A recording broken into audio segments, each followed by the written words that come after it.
How is it possible to change the odds in your favour for decision making, both business and personal? We all worry that we're doing the right thing.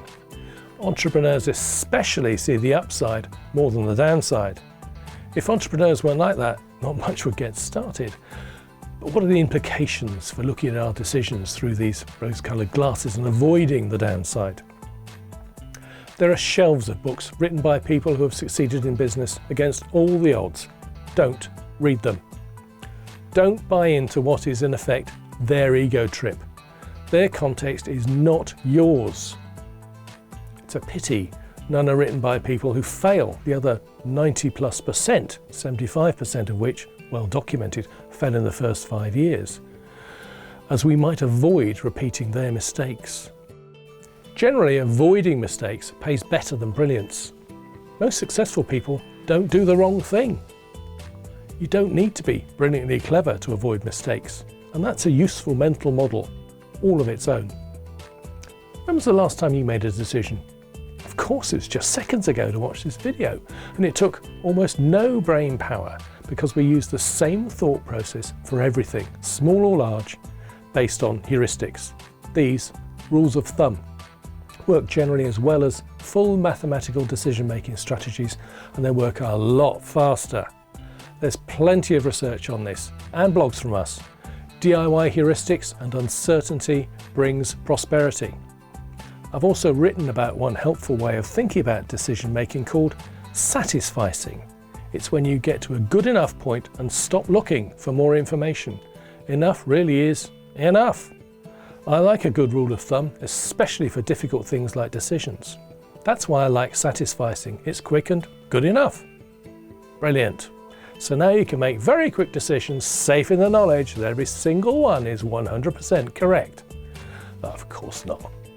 When making a decision which has significant repercussions, if you get it wrong, you need another strategy. Jeff Bezos's Amazon, amongst others, uses the irreversible rule. Is the decision reversible or irreversible? Our usual way of thinking is that all decisions are irreversible. Most aren't. We treat them as irreversible because we want to move on. Our brains trick us. But first, we should sense check. First, ask yourself, does this decision make sense? What would happen if this decision was reversed? Is it possible to quickly and cheaply unwind it? If it isn't easy to unwind, slow down the decision-making process. Assemble all the facts, weigh them carefully, then decide. If the decision can be reversed quickly and cheaply, then make the decision quickly, even if it's with imperfect knowledge.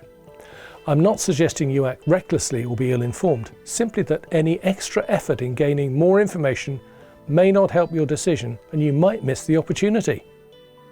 It helps in getting that competitive edge. It's more about moving with velocity than speed. Velocity is displacement over time with a direction, always moving towards your goal. Contrast that with speed, which is distance travelled over time, not necessarily towards your goal. Making better, faster decision helps velocity because it's goal-based. Velocity makes a difference in gaining a competitive edge, especially in fast-moving times. Ask yourself, is this a reversible decision? And then get on and make it. In this video, I've explained how we make decisions quickly using rules of thumb, which are very often good enough. But when your decision makes a huge difference, you need another strategy, the irreversible rule. What does it take to unwind our original decision? I've got a blog section on the website all about thinking and decisions, and one's on planning and management. Click the link in the description and start your journey. And be sure to check back to the website. The new Thinking and Decisions section will be regularly updated.